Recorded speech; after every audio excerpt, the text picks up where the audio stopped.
You're with the briefing on BBC News. The headlines. The British Prime Minister Theresa May is meeting our other European leaders today as she attempts to rescue her Brexit deal.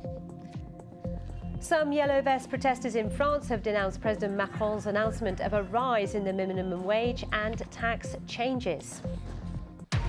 So let's look at some of those stories in detail and others. So we begin with the daily in France, Le Figaro, and what President Macron has called a new deal or a new contract for France. It talks about his hopes of a series of measures on overtime tax, retirement and wider consultation to provide the answers to the anger of the people. Bloomberg is focusing on Brexit, as are many others. It says May kicks Brexit can down the road, raises risks of no deal. It talks about the Prime Minister playing for time as she avoids a humiliating defeat. The writers conclude it's turned out to be much more complicated than the original simple choice in or out. South China Morning Post headline, Beijing walks tightrope in moves to defend tech giant, considers the politics of the arrest and extradition request of Huawei's chief financial officer. It says China needs to be careful in taking on the US, preventing a nationalist backlash and derailing trade talks with Washington. One of our main tech stories online anticipates a tough congressional hearing for Google's boss, Sundar Pichai. He previously failed to appear at a Senate Intelligence Committee hearing in September. An empty chair marked his absence. Facebook, Twitter did appear, admitting mistakes. Now it's his turn and he shouldn't expect an easy ride. And finally, it's near the end of the year, so Time magazine will announce its Person of the Year.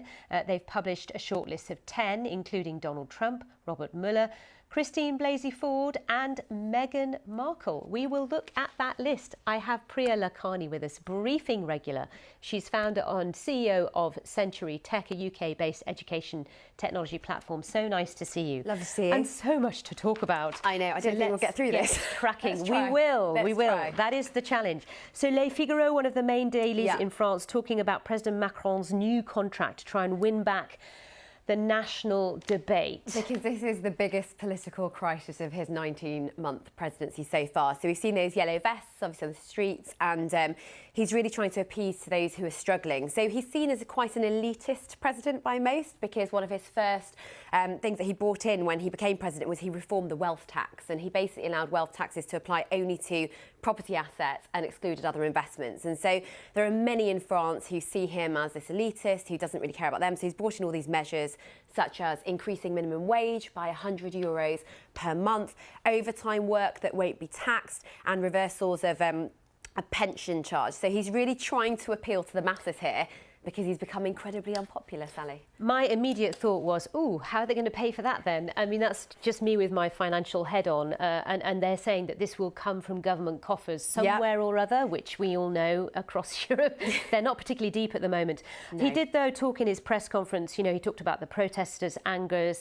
He said it was deep. He says in many ways it was legitimate. I mean, this is him desperately trying to win back the majority. I mean, he did get a big majority when he ran for president. He did, and it's just, I mean, for me, I find it's just the way things have turned for him. But he has declared this as a state of economic and social emergency, and that's exactly what it is. It's rescuing his presidency, essentially. But what's amazing about this is this unrest that we've seen going on for the best part of a month in Paris and in other cities across France, that was not one particular union or organised by one particular body. It was pretty widespread. They have got tax changes. They've got, policy changes. I mean, that's pretty incredible, isn't it, when you think about it? Exactly, and it will spur others on. So I was in Brussels a couple of weeks ago, and we were stopped to getting, to the station because of, people protesting about fuel taxes. So if they see that the changes occur, then that obviously will inspire more to protest in a similar manner. So watch this space. Now, we talk about Brexit. All the papers in the UK have got this all over their front pages for good reason. Bloomberg talks about the fact that the can's being kicked down the road. It's more complicated. It's actually quite scathing, their reporting of what happened. Their audience is the financial services sector, the city. You feel the frustration. Your thoughts? So, I mean, gosh, there's so much to discuss here. I mean, right now I'm thinking, I just wish it was less of a political game than it is about doing the right thing for the country. I'm just not sure. I mean, you know, I look at... But isn't that the political game? It's such an issue, isn't it? The elected members of parliament doing their job, seeing through democracy and not saying OK to a deal that they felt wasn't right for the nation. I mean, that's what some are saying. It could be, although it could look like, for some who are saying, you know, why was Jeremy Corbyn not, for example, triggered a motion of no confidence? Well, he's waiting until the Prime Minister's at her weakest. You know, why aren't certain things happening? I mean, it's just so much more complex. But, you know, what we're now waiting for is for her to go, well, today she's seeing...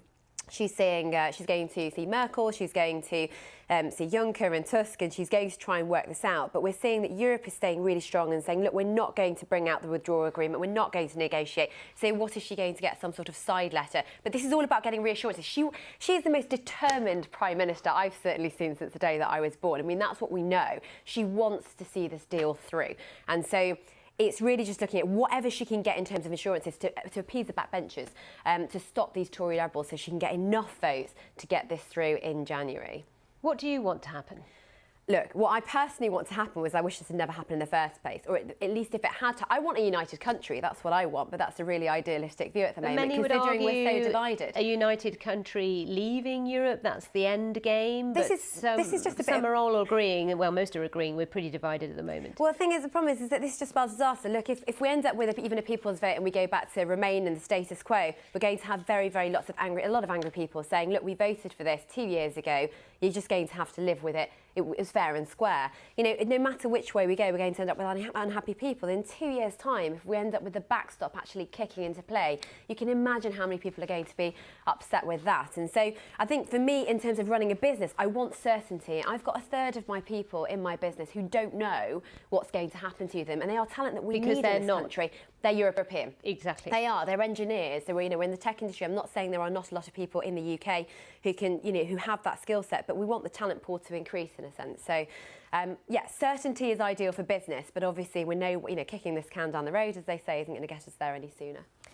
South China Morning Post, interesting to get your take on what's going on with Huawei and the Chief Financial Officer, Meng Wanzhou, who is busy fighting extradition. She's, you know, obviously fighting for, for her freedom, as it were. So I think, for China, they are walking quite a serious tightrope. I mean, this really brings to the fore one of the main issues, one of the main reasons why the White House is at odds with China in terms of trade.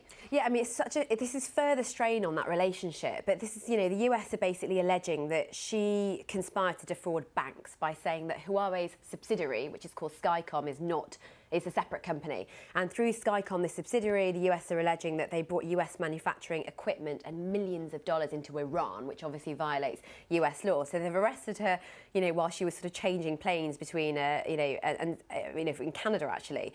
And so I mean, this relationship's just getting worse and worse as time goes on. They've had the trade wars and they've had this sort of pause where they're looking at reevaluating the relationship. Suddenly this is happening. This affects US tech companies. It's like basically a bullseye on Apple's back at the moment in terms of however we resolve this, what then happens to relations, what happens to those tech giants in the US who rely on really strong relationships with China. Indeed, and as you say, the ramifications are pretty huge, the ripple effect for Apple, for technology companies, but at the same time, the US is saying these guys are not playing by the rules, and if they are violating sanctions with Iran, we can't just sort of turn a blind eye, or can they? Which I don't think, for the sort of the hope of the global economy. Yeah, which I don't think we can turn a blind eye to, right? I mean, the law is pretty strict when it comes to US and Iran. We all know how that goes down with President Trump. So we'll have to see what happens here. But I mean, Huawei also, I mean, I think the point is that this is about, I think there's a wider diplomatic issue here. Of course. And this is just sort of one of the pieces. But it's why the market's reacted so strongly in such a negative way. OK, Sundar Pichai, the chief executive of Google, is in the chair today. Yes. It was an empty chair last time. He didn't go. Which was quite amusing. Yeah. Well, so the Senate Intelligence... So for me, this is very much, before handing control over to the House of Representatives to the Democrats, this is really the House of Republicans' last-ditch attempt to hold Silicon Valley giants to account by asking him lots of questions. They're going to cover so many things, but I think the central issue is going to be political bias. So the Republicans have been accusing Google of skewing search results towards the Democrats. So this is something they've been very concerned about. That will come up. Google wants to go back into China. having actually left China. It's called Project Dragonfly, but they're considering business in China again. And from the last couple of stories that we've been discussing, you can imagine how that is how do you think he's going to do? Issue. Well, I mean, yeah, let's see what the questions are like for a start. I don't know. Sometimes when the questions are asked, I feel that people don't quite understand how tech companies work. For example, when they say, can you just sort of release your algorithms? I mean, that doesn't quite work in a tech company. So I think it will all depend on how intelligent the questions are. You know, I think he'll do just fine, having seen him speak before. And, you know, he's held lots of meetings, let's just be aware, with Republicans in sort of behind closed doors. So it'll be interesting to see what comes out in the public. Now, the Time Person of the Year will be announced today. Yes. Last year, of course, it was the hashtag #MeToo movement. It was a movement, not an individual. This year, when we look at the nominations, the final 10, we've got Donald Trump, we've got Vladimir Putin, Robert Mueller, we've got Christine Blasey Ford, which, of course, is the California professor who became a symbol of survivors of sexual assault because, of course, she was the one who made allegations against the nominee for Supreme Court. Brett Kavanaugh, who became a judge on the Supreme Court. Jamal Khashoggi's there. Yes. Meghan Markle is there. Give us your thoughts. So, indeed. So, I mean, for me, I think, you know, Christine Blasey, I actually hope that issue doesn't disappear.